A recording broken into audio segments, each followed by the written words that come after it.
Ladies and gentlemen, welcome to another episode of Yamos Hey Bucks. I am back in the driver's seat, Mr. Drew Samplier, joined by my good friend and co-host here, Mr. Andrew T. Evans, or as we like to call him, Andy Evans. Typically, I just go by Andy, not Andrew T. But Yeah. you're one of the few that I allow to call me by pretty much my full name. You call me by my full name, too. Well, that's only because you call me by my full name, so I feel obligated to call you back. I feel like you started. It doesn't matter. I probably did because I do have a penchant for calling people by like their full names. Yeah. So I probably did start calling you Drew Alexander Sample, and you were like, "All right, Andrew T. I get all Andrew excited. Thomas Evans." I thought it was Thelonious. Well, it depends on the day.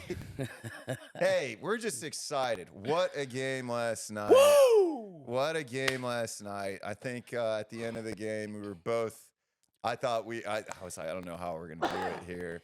And then we just drove down the field. But Buckeyes, number 6, Buckeyes, Ohio State beat number 9 Notre Dame in South Bend at the very end of the game with 1 second on the clock, 17-14.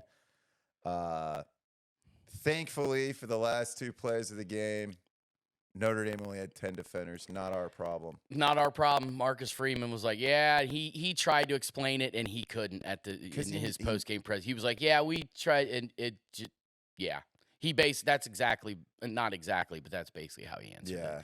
Yeah. They screwed up. They screwed up. We should have, we kind of screwed up the play before, so thankfully they didn't figure it out till it was too late. So let's get started. Is this the greatest finish of all time for the Ohio State Buckeyes? Oh boy, let's kind of dive into it. The fact that Ohio State takes over, they're down by 4 points, 1:26 on the clock with one timeout. One timeout. That's all they had going into that drive. And Kyle McCord, he, from a stat line, was not efficient. I think you're going to jump into the stats here in a minute. Yes. But it wasn't overly efficient, but he did what he had to do at the most crucial times in completing some of those passes. And you just take an overview look at that game. 2 top 10 teams. Storied programs. We talked about last Wednesday at the Woody, the fact that, it was only the 8th time that they've ever played.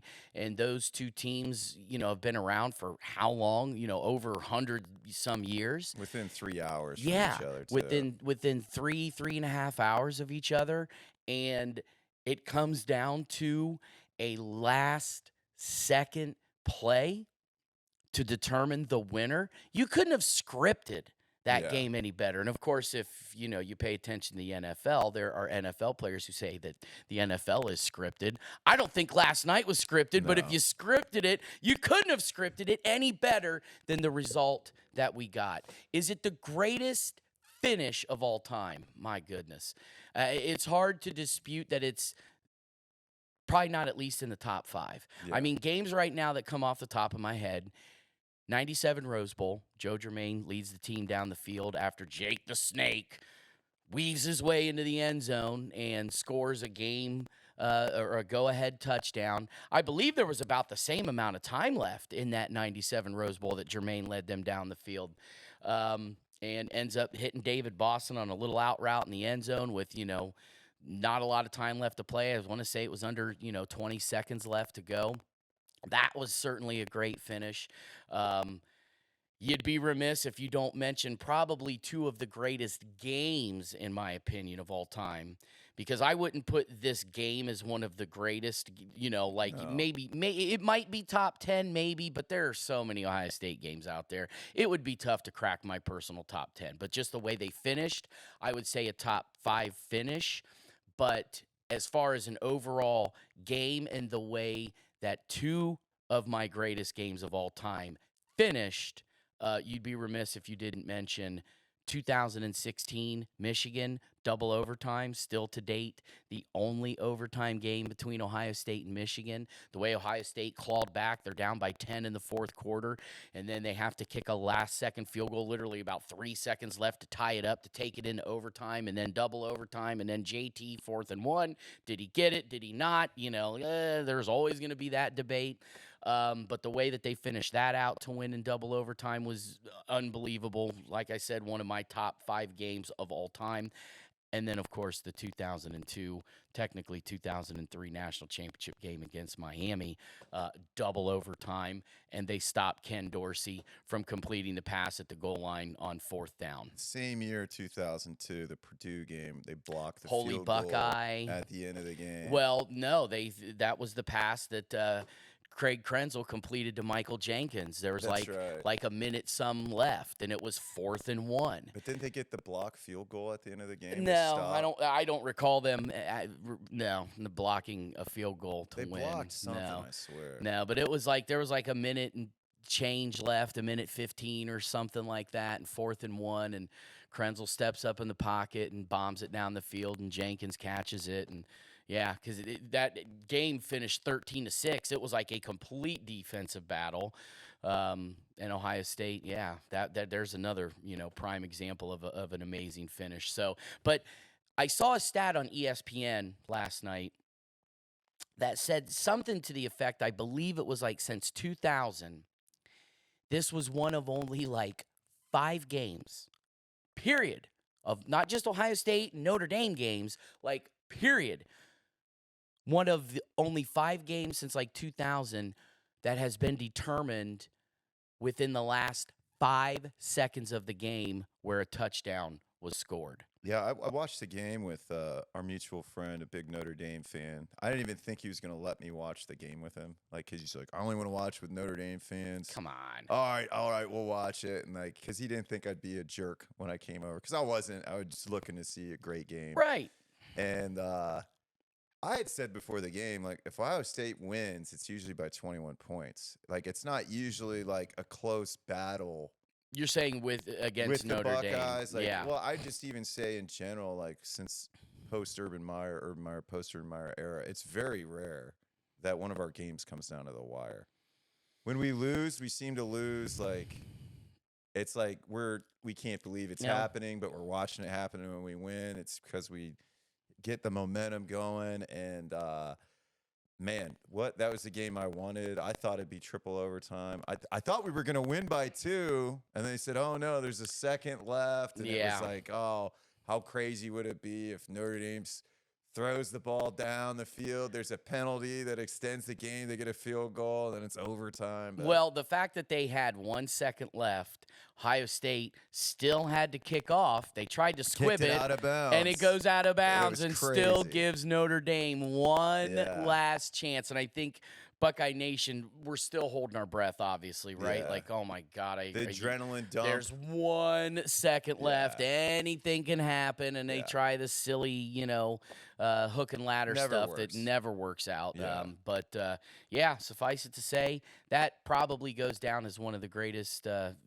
one of the top 5 greatest finishes of all time. Definitely in Ryan Day era, it's the best finish, I would say. Yeah, well, I mean, for me personally, I just outlined, at least 3 other games that I personally, when's the last time you can remember Ohio State scoring a game-winning touchdown with 1 second left to go? I don't ever remember that. Neither do I. Total yards. Buckeyes, 366 yards, 240 yards passing, 126 yards rushing. Mm-hmm. Both TDs on the ground. Yep. Notre Dame, 351 yards. So I was shocked to see that we did beat them with defense yards. Yeah. But our defense stepped it up. Yep. Total possession, Notre Dame had 9 minutes and some change on us. Basically, it was like 34:59 to 25:01. You basically let's round down 1 second for Ohio State and round up 1 second for Notre Dame. That's 10 minutes. Kyle McCord, 21 of 37, 240 yards, 0 touchdowns, 0 interceptions. Yeah. So clean game. Yep. No turnovers, kind of sloppy. Sam Hartman, only 175 yards. Yep. 17 of 25, one Yep. TD. No interceptions for no him either. interceptions. I know, man, that one-handed catch by that tight end Ah, early in the game. Yeah, I was like, Mitchell "Oh." Evans. But we ended up getting the stop. Yeah. That was pretty. That was just a relief. I mean, it was Yeah. it was a nice showcase of both teams Yeah. to see how good they are. Nice showcase of both defenses. Absolutely. This game did not go the way I honestly thought it would go in being an offensive shootout like we were talking about Yeah. down at the Woody on Wednesday, and we gave our pregame predictions. I thought mid to upper 30s game, and I will give myself credit though. I did say between a field goal and a touchdown. Yeah. Either way, I wouldn't call a winner. I was too scared, too chicken to call an actual winner, but I really felt like it was going to kind of come down to the wire. And I called that right. I was just way off on the offensive production. Last drive of the game, McCord leads them on a 15-play, 65-yard drive. I know after, going into it, Henderson gets the big touchdown. Marvin Harrison gets hurt on it. Boy, yeah. I knew it was a sprained ankle. It looked painful. It I was hoping looked it worse wasn't a than break. a sprain. I Yeah. mean, it looked like, he could be like done for the year But kind of. thankfully, the way it turned in, it went in instead of out. Had it gone Yeah, out, it probably would have been a break. Yeah. I talked about it before. The way Notre Dame plays, once they get punched, they come back and they'll punch you twice, and that happened. Like OSU goes up 10-0. We get the field goal at the end of the half, which was good. I Yeah. mean, especially with Notre Dame missing that field goal. Yep. I mean, that would have been a tie game. Yeah. Notre Dame marches down the field, two big, like almost 100-yard drives, the longest drives of the game, scores each time.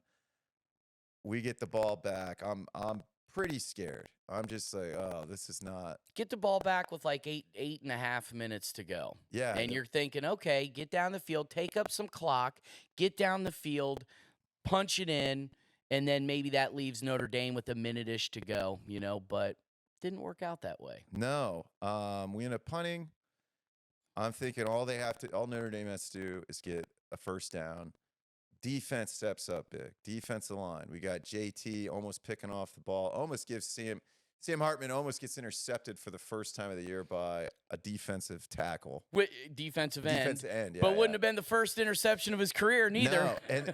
And the nice thing, too, was he saw the play changing into the flats, adjusted to get the coverage, and played contain. And, I'd been kind of pooping on Jim Knowles, doing these weird zone blitzes. So have I. And then, sure enough, he makes an adjustment into zone coverage and disrupts the play. Yep. Tyreek Williams, he'd blown up a play too on that last. And then we get the ball. They punt the ball. I'm like, Kyle McCord has not been able to move the ball that effectively. Travion Henderson was not, like, he had the big play, but he was not really moving the ball, was not blocking very well. So I'm nervous about it. They drive down. Yeah, I thought, Travion Henderson, that 161-yard touchdown run on the play that Harrison got hurt, he showed great moves. He had a hole for a second, closed up, bounced it to the outside, then used the blocking on the edge from Marvin Harrison, eludes a tackler. That tackler slides into Marvin Harrison as he's being blocked, and that's where the whole, with the ankle happened. But Travion, he showed spurts. His blocking at times, there were, you alluded towards it earlier. Yeah, the second down play, intentional grounding. Yeah, 2nd and 10, intentional grounding, turned it into 3rd and 19. Yeah. And if he throws that block, now, Notre Dame was doing a good job of stunting too. But that's just an incomplete pass then. It's probably an incomplete pass. But there were times when, yes, Travion's blocking, I thought, broke down. He was not very forceful at times in putting his head down and trying to kind of bully his way into the offensive line to gain an extra yard or two. But he showed great precision and movement on that 61-yard touchdown run. He did. He really did. And speed. He did enough, and I think, first 100-yard game of the season. He almost caught that big pass, but Notre Dame's linebacker got smart in a smart way, got a pass interference call because it probably would have been a touchdown had he not. But the drive, getting back to it, McCord leads them on the 15-play, 65-yard drive. Still ugly, 5 of 14. Only 3 passes completed for 19 yards or more. Only 3. Yeah. Those were 3 huge passes. I mean, he only completed 5 passes. Of the 3 he completes, of the 5 that he completed, 3 were for 19 yards or more, and 1 pass was under 19 yards. It was only a 7-yarder, but it was a monster completion on 4th and 7 to Julian Fleming, who just barely gets past the line of scrimmage for the first down. And then probably the biggest pass that he's thrown, at least of this season, excluding just basically, the biggest pass he has thrown up to this point in the year, the 21-yarder to Emeka Buka on 3rd and 19, right after the intentional grounding call. He completes that pass to Emeka Buka down to the 1-yard line for a first down. I mean, are you talking about stones and cojones? Dude, stones and cojones on Mr. McCord. We call a timeout. We're about to play again. Notre Dame calls a timeout. Mm-hmm. Notre Dame only sends 10 guys back in. Yep. We try to force a touchdown to Marvin Harrison Jr., even though Cade Stover's open in the end zone. It's okay. We do it back. We put Chip Trayanum in. Run to the side where they don't have a defensive end. Barely get it in the end zone. Doesn't matter. Barely was good enough. Barely is still a touchdown. Yep. Game ends. Ryan Day comes out, brings this in-your-face attitude we have not seen. I don't know if you can see this right now, but goosebumps. I'm just thinking about what he had to say and how he sounded off against specifically Lou Holtz, former both Notre Dame and Ohio State coach, because as pretty much everybody out there knows, maybe not remember, but I certainly don't, but at least knows, Lou Holtz was an assistant coach for Woody Hayes on that 1968 national championship team. We're also talking about Lou Holtz, an Ohio guy. I mean, he's Ohio-born. But obviously being the head coach at Notre Dame for, I think, 10 or 11 seasons, Notre Dame runs in his blood. But what he had to say about Ohio State, calling out their toughness, and then what Ryan Day said, specifically calling him out at the end of the game, once again, man, just chills. Everybody in Buckeye Nation just had to have been just high-fiving each other, going nuts, like, yeah, take that, Lou. Take that, Lou Holtz. Hey, Lou Holtz. This is just going to be a great football game, but let me tell you what about Ohio State. They're just soft. They're soft, and I just, it's going to be, this is just Notre Dame's game to win. Well, guess what, Lightning Lou? Wrong.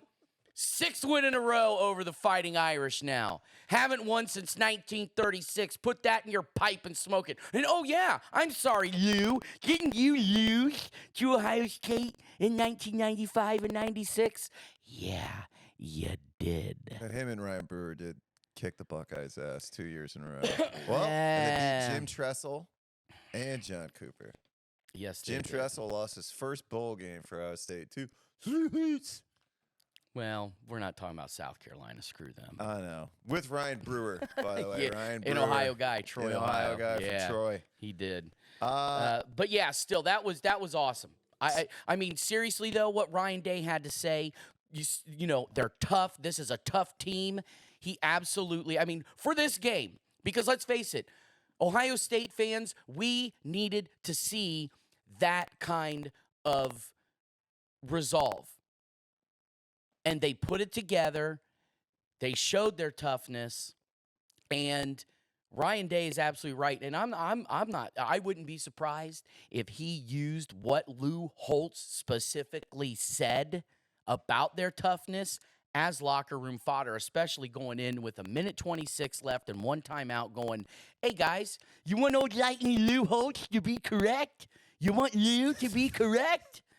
No, prove it. Prove all the doubters out there from the Georgia game, the Michigan game. Games, plural, correct. Prove it that you are tough, you're going to show some resolve, and you're going to get down this damn field and put that ball in the end zone. And that's what they did. Yeah, Buckeyes definitely look tough. I think that this new chip on I've been calling for it all year. I was saying, I hope we lose ranking. I want them to have a chip on their shoulder. They play better.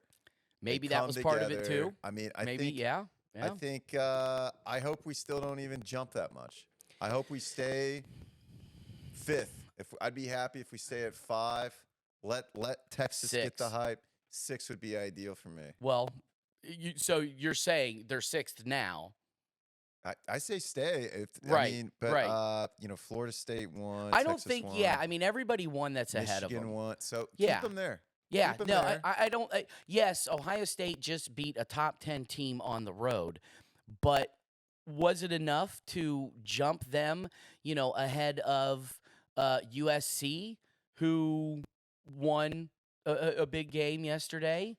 I would say so. I don't think USC's that good personally. Neither is Texas, but I think to your point. I mean, yeah, Texas. But keep them ranked above us. I think they need the chip on their shoulder. We got a bye week. We got Maryland. Yeah, I wouldn't be angry if Ohio State doesn't move up because everybody essentially won ahead of them. Yeah. I know style points are a thing.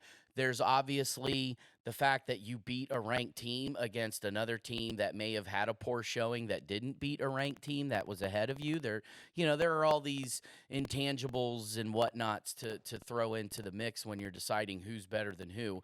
But I wouldn't be angry if they stayed at 6 now. So the Buckeyes are tough. Ohio State's run game, we kind of teased it a little bit. Travian Henderson, first 100-yard game of the season with 14 carries for 104 yards. Did have a 63-yard touchdown. 61-yard touchdown, third quarter, giving a 10-7 lead. I thought it was a 10-0 lead at the time.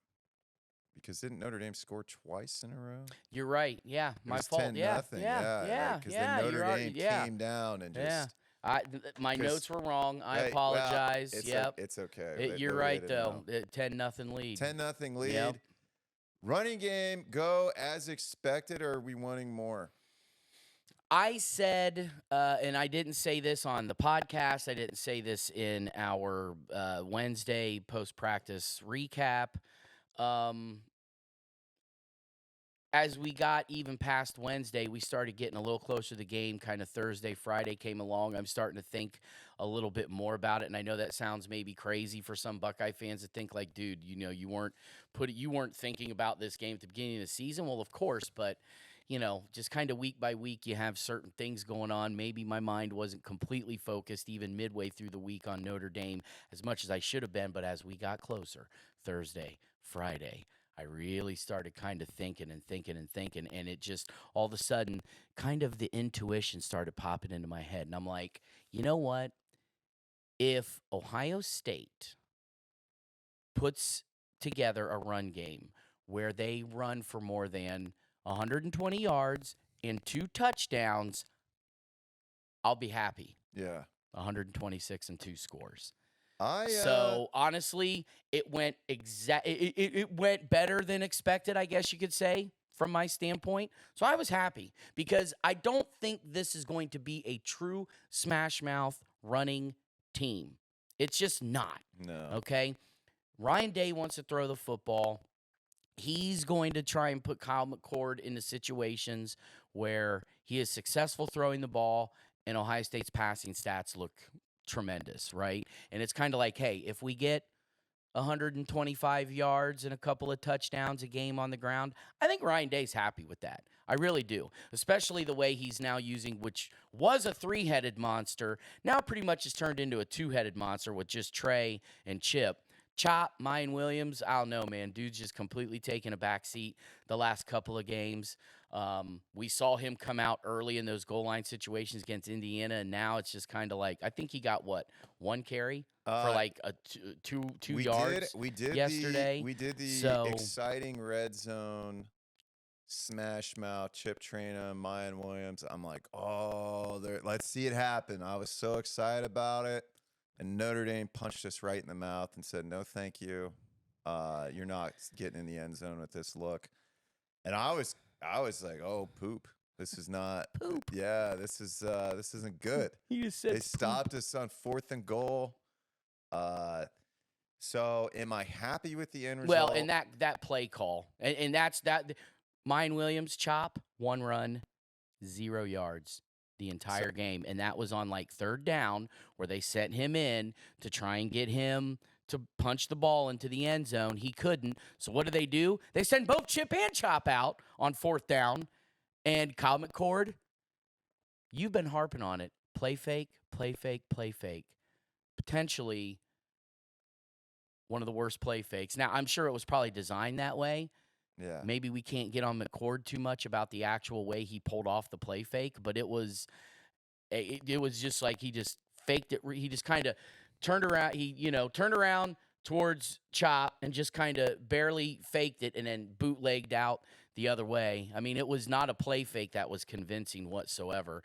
And, yeah, they got shut out. Carry out your fakes, Yeah, man. I'm a big believer. Once on again, that. maybe that was the way the play's designed, because I've seen play fakes like that before where you don't really play fake it. You just kind of quickly make it look like you're going to, but it's not like a true, get it into the guy's gut, pull it out kind of play fake. It's It was lazy. just a kind of play fake. Faking with the ball is dangerous, I think, but the quarterback has to have reps to do that. Maybe he's just not mechanically. He's a pocket passer. I mean, so Yeah. it's he did have his nice 5-yard run that put him back at 0. Yeah, he had 4 for 0 yards all So game. for me, I'm happy that we won. I'm happy we had over 100 yards, but minus a big play, we don't have 100 yards. So I think that. and that's very true. Yeah. So overall, I'm meh.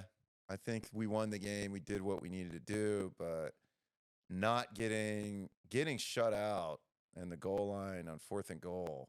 That was a huge punch to the stomach at that time. Yeah, at the time, sure. I mean, it didn't ultimately come back to bite them, but the fact that they had 2 4th downs, 1 a 4th and goal that were squandered.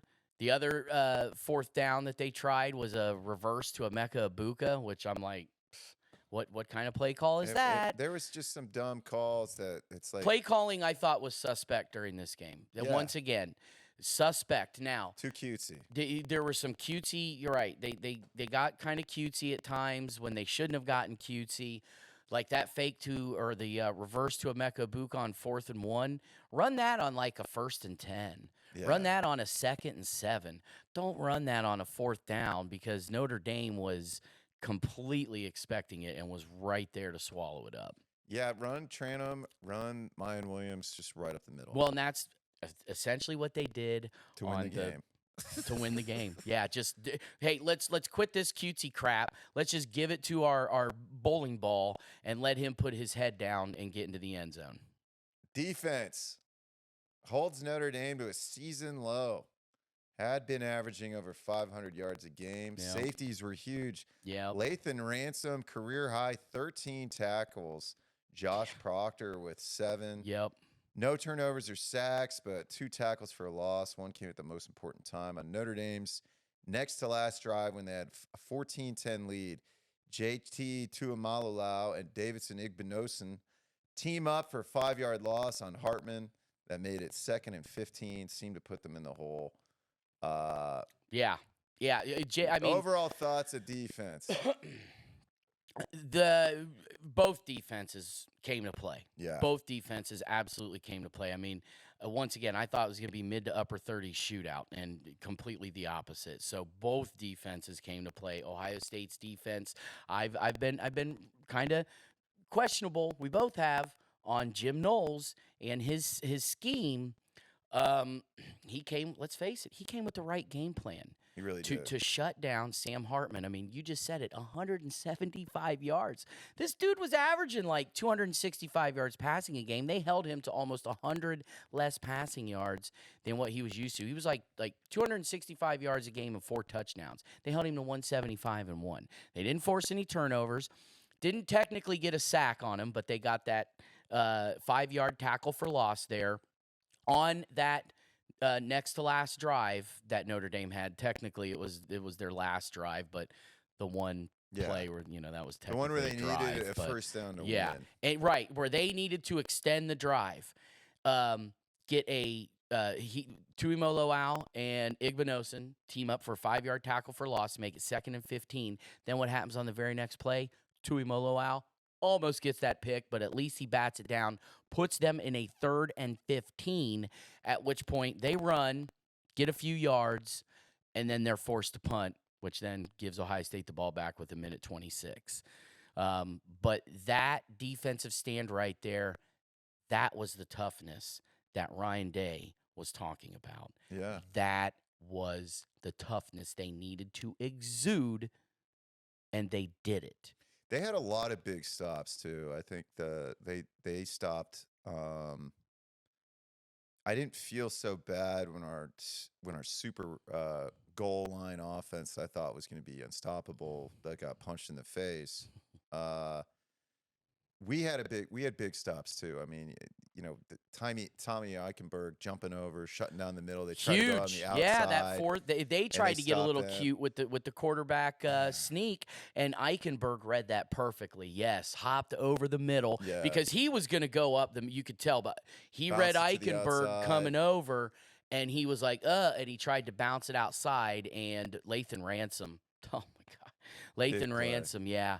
And I believe it was Sonny Styles who may have teamed up with him on that tackle. I know Ransom was right there to and let me tell you what, Lathan Ransom, he ain't a big dude. No, he played big. He will hit you. Yeah. I mean, he comes to hit. Much like Jack Tatum or a lot of the old big hitters. Now you're getting into a guy that is said to have literally walked around like prowling pre-play, growling like a dog and barking at guys. Jack Tatum, and probably never going to be another one like him. But yeah, still, Lathan Ransom, man, oh my goodness, that dude showed up. Had just one hell of a game.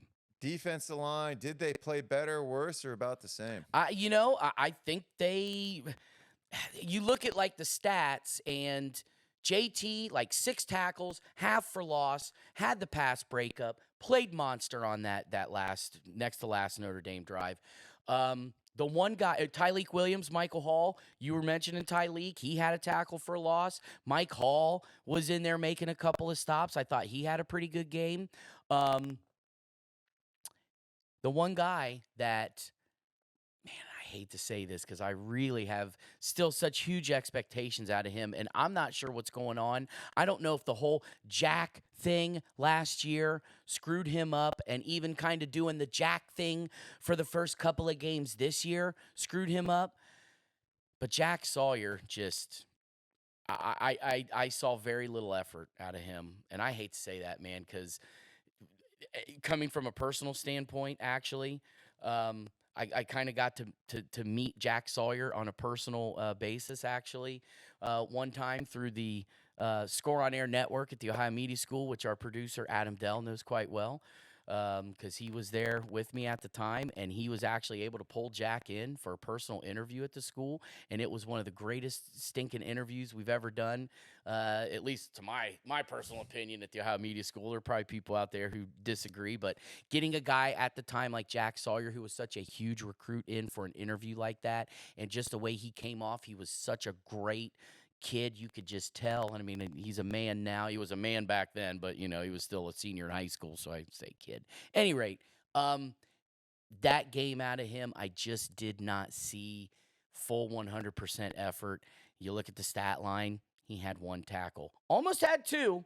Almost got Yeah. Sam Hartman on a sack, but that was the play where Hartman was able to escape away, got to the sideline, and they gave him the first down, but then they went back and reviewed it and thought and said, oh, nope, and that was the first drive of the game where it was on downs because that was a 4th down, and Hartman ran out of bounds, and then they gave him the first down, but then they reversed it and said, nope, you didn't get to the line of gain. And so it was a turnover on downs. So the pressure there from Jack Sawyer on that play, maybe Sam Hartman, he created enough pressure, at least on that one play, to force Sam Hartman to not do exactly what he wanted to do. But other than that, I didn't see the fire in the belly that I know Jack Sawyer is capable of. And I think just us as Central Ohioans and him being a Pickerington North kid, we want to see our local guys succeed. And I know Jack Sawyer's got it in him. I'm just really waiting for him to just come out like a Jack Tatum and a Mad Dog in a meat house, foaming at the mouth, pissed off, show that toughness that Ryan Day has been talking about, and him come out and just start cracking some skulls. I just haven't seen it yet, but I know, Jack, if you're watching, which you're probably not, but if you are, I know you got it in you, brother. I know you got it in you. I know you can do it. We're just Buckeye Nation and Central Ohioans are waiting for you to explode. You got it, buddy. I know you can do it. I thought the defensive line played well. Definitely, my opinion has been that Jim Knoll is running something similar to what I played in high school. It's like a 50 Shade-esque, where, a lot of it was on defensive line. Our responsibility was to tie up the offensive linemen so our linebackers could make plays. Right. And you see a lot of that, but when it push came to shove, the D line, they were creating problems. Still got to you still got to create some chaos. Yeah, absolutely. And they did a great job. Defensive backs, better, same, or worse? Well, look at Lathan Ransom and Josh Proctor leading the team in tackles. What Lathan Ransom did, career high 13 tackles. I'm not sure he'll ever have. I don't want to doubt him that he can't, but Hancock had good plays. Hancock had a decent game. Burke was largely irrelevant. You didn't really hear his name being called, but that's probably a good thing, because if they're not calling out that person's name, you'd like to think that they're locking down coverage so well that the quarterback is just not even throwing to his side of the field. The one guy, I sang his praises, but then I've come back and I'm now starting to doubt them. Davison Igbinosun, that guy is feast or famine, hot and cold. Teams up with Tui Moloau for that tackle for a loss on the next to the last drive, but then he's getting pass interference calls against him, which there was that late hit or that unnecessary roughness penalty where he was driving the dude out of bounds and he continued to drive him when he should have let him go. They ultimately pulled back the flag, like the targeting call that he had against Indiana. They pulled back that flag, but there's still just that kind of, I don't know, I get a little nervous when I see Davison Igbinosun go in for a tackle or something. I'm just kind of like, he's the one guy that I get very nervous about when it comes to the defensive backs. I still have a lot of concerns about. Thankfully, the calls went our way, but there's a lot of. There were some that didn't. If you're not playing the ball, like if you're looking right at the guy you're guarding and not the ball. We broke up a lot of passes, and I'd see the guy turn his head back right at the right time, to not have it be a penalty or pass interference. So, that is concerning to me as we go. But thankfully, it worked out well. And that just seems to be today's day and age of how they're teaching defensive backs to play, because in college there is no face guarding rule. Not like the NFL where you have to turn your head and look back for the ball. You don't have to do that in college. But that can get you in trouble because you're not paying attention to where the ball is and you're trying to anticipate when the ball is going to get to the receiver. And all of this hand fighting, jostling, grabbing, all of that kind of stuff. I'm so sick of it, but it's the way it is in today's game. You just got to learn to accept it. But I hate seeing that kind of crap. I really do. Yeah, I thought overall, though, great play, defensive backs, both sides of the field. Now, both tight ends just, Yeah, poor Cade Cade Stover. Stover, second best receiver. Like, he had the second best receiving yards. That one-handed catch from Notre Dame, from that Yeah. tight end, you heard him. Yeah. You heard him like catch it and suck it in. I mean, Yeah. I just smashed my microphone. Sorry about that, listeners. That was it. It was. There was plenty of moments of Notre Dame making great plays that I was like, oh boy, we're in trouble. But thankfully, we went up winning in the momentum game. I'm glad. I mean, it was horrifying for my buddy who's a Notre Dame fan at the very end of the game. He's like, this is the worst situation for Notre Dame, giving OSU a minute 30 to score. And that right there, I think, absolutely showed Buckeye fans. And who knows, if the shoes were on the other feet and Devin Brown was named the starter and Devin Brown got the more meaningful reps, is Devin Brown doing exactly what Kyle McCord is doing right now? I mean, what if, who knows, coulda, woulda, shoulda, We don't live maybe, in what ifs, probably. we live in reality. We could live, we all want to say, what if, Hey, what if Ohio State doesn't allow Georgia to outscore them in the fourth quarter in last year's Peach Bowl? Doesn't matter because it happened and they lost the game. But the fact that Kyle McCord did what he did, I think absolutely 100% showed Buckeye Nation he's the guy for the job. Yeah, I think gut check time happened. He stepped up to the plate. Yep. Drove the ball down the field. Yeah. Didn't matter how ugly it was. Yeah. It was gonna be. It was a fist fight all game. Yeah. It was gonna be ugly. Yeah. I mean, this was just a classic smash mouth Donnybrook. It was what we wanted last year. I'm telling you what, yeah. Last year's game kind of ended with a dud. The first half, smash mouth. Yeah. Notre Dame takes 10-7 lead into the locker room. Then Ohio State locks down, scores 2 touchdowns, ends 21-10. Kind of on a, oh, okay, yeah, we won note. But last night was just, I mean, it's a insane. big momentum builder. I think Huge. both teams can take a lot from it. And if Notre Dame wins out, there's a good chance we'll play them again and we win out. I mean, let's face it. Yeah. Yeah. If Ohio State obviously goes undefeated and wins a Big Ten championship, what if? Yeah. They're in the playoff. Notre Dame rolls undefeated. I tell you what, their schedule, they play USC, they play Clemson, they play Stanford. I mean, Stanford, but that's the rivalry game, a team they lost to last year. Notre Dame goes undefeated for the rest of the season. I put them in. If your only loss is at home on a last-second play to an Ohio State team that goes undefeated, or, I mean, if Ohio State ends up losing 2 or 3 games this year, which Notre Dame was one of the games I thought they'd lose, and they didn't. So now I'm down to 2 games I think they'll lose this year still. As crazy as that sounds to say, but I made a prediction. I'll stick with it. But let me tell you what, this Ohio State team, last 2 games, has completely blown me away and shown me that they're a lot better than I gave them credit for at the beginning of the season. Offensive line really, I just want to say, too, offensive line really had some stepped up in the second half. Yeah, First you had half, some stupid penalties. Yeah, but the a couple Josh of them. Fryer one I still didn't see. Yeah, that Josh Fryer one I thought was I think poop. somebody else committed the penalty, but Josh Simmons. And they didn't. They called it on Fryer, but it was on Simmons. But I didn't see it. They didn't show it in the replay. NBC didn't have the best coverage. I know the Josh Fryer one where he got called for was it unnecessary roughness or a holding or something? It was some stupid where he penalty. And I didn't see it. They said he threw the guy to the ground, and it was the guy they used to play together or whatever. But Javonte Jean-Baptiste. There's a guy that stepped it up. I tell you what, he didn't get quite the playing time here at Ohio State that he wanted to have.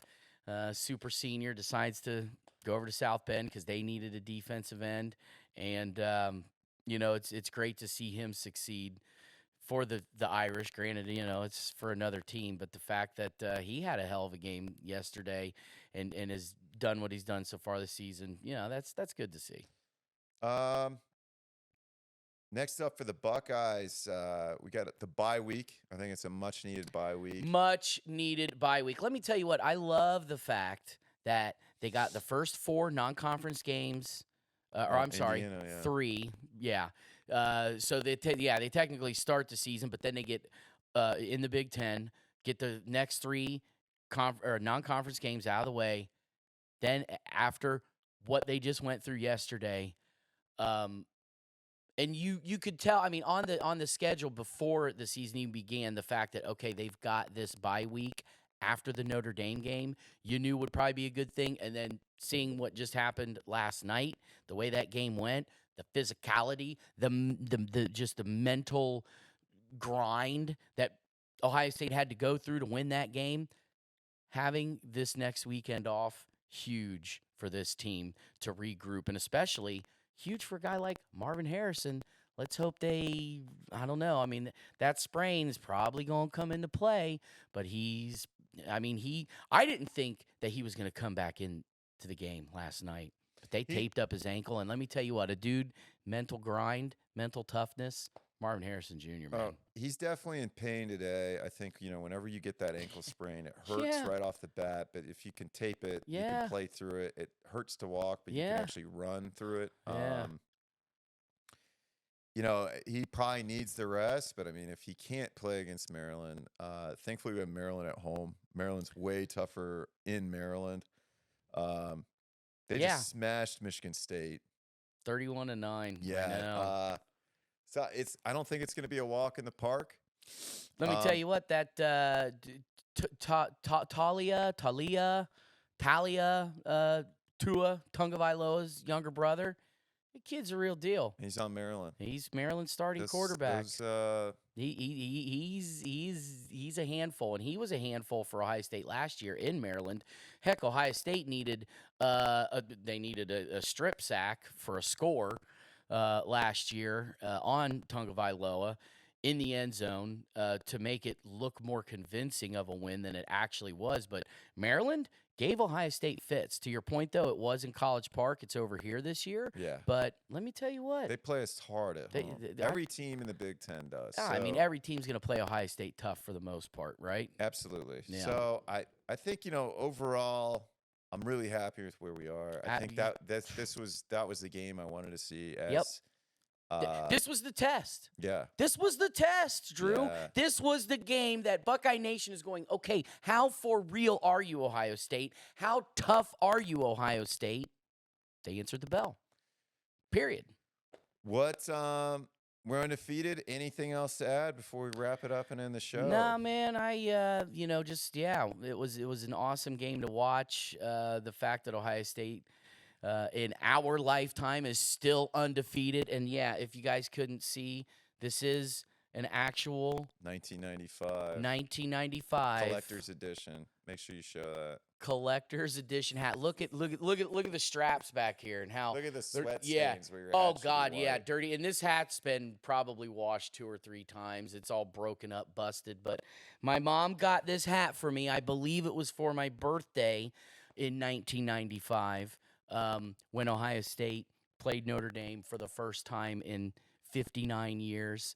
And the fact that they're undefeated, 6-0 in our lifetime, and haven't lost to them since our grandfathers were probably alive. Yeah, our grandfathers were kids, young adults. That's awesome, man, And last night, I think, was a great way to kind of maybe put a capper on the Notre Dame-Ohio State rivalry, relationship, whatever you want to say. And unless there's a postseason game, we're probably not going to see a home-and-home matchup with the Irish for a while. Yeah. So what a hell of a way to end it. Agreed. Well, guys, thanks again for tuning in. This is Yamos. Hey, Bucks. Follow me on Twitter. I'm @TrueSample. @Andy's Wired. Andy's Wired. Looking forward to bringing you guys another episode next week. Yeah. Everybody have a good one.